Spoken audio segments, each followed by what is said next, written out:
ہمارے شہر سیالکوٹ میں ربیع النور شریف کی آمد سے تقریباً 1 مہینہ پہلے ایک بے حیائی اور یہ ڈول ڈمکے والا ماحول قائم ہو جاتا ہے، اور کریم آقا صلی اللہ علیہ وسلم کے نام پر یہ سب کچھ کیا جاتا ہے۔ ہونا کسی علاقے کے چودھری، کسی چودھری وغیرہ کے نام پر یہ سب کچھ کیا جا رہا ہو، کسی کونسلر، کسی جج، منسٹر کے نام پر کیا جا رہا ہو تو الگ بات ہے۔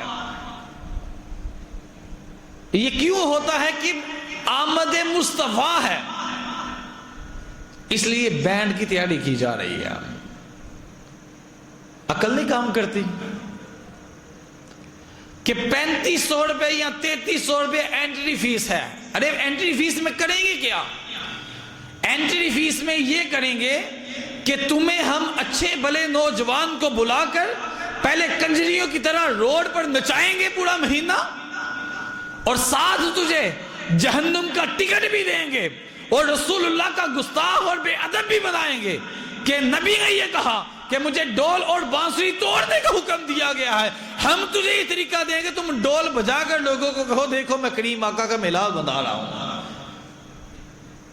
یہ 35 4 ہزار روپیہ دے کر جہنم میں ہری دے تو اور کیا کر رہے ہو یار؟ ہوش کے نہ ہم لوگ۔ نبی پاک صلی اللہ علیہ وسلم کی واضح حدیث پاک ہے، فرمایا مجھے ڈول اور بانسری توڑنے کا حکم دیا گیا ہے۔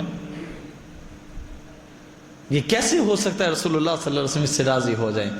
اور پھر حالت یہ کہ نبی پاک صلی اللہ علیہ وسلم کے نام پر جو کچھ کیا جا رہا ہے، اتنی چڈیاں پہنی ہوئی ہیں، نکرے پہنی ہوئی ہیں، اور جس نبی نے فرمایا نماز میں میری آنکھوں کی ٹھنڈک ہے، اسی نبی کے عاشق جو مسجد میں نماز پڑھ رہے ہوتے ہیں اس مسجد کے باہر کھڑے ہو کر ڈول بجا رہے ہوتے ہیں۔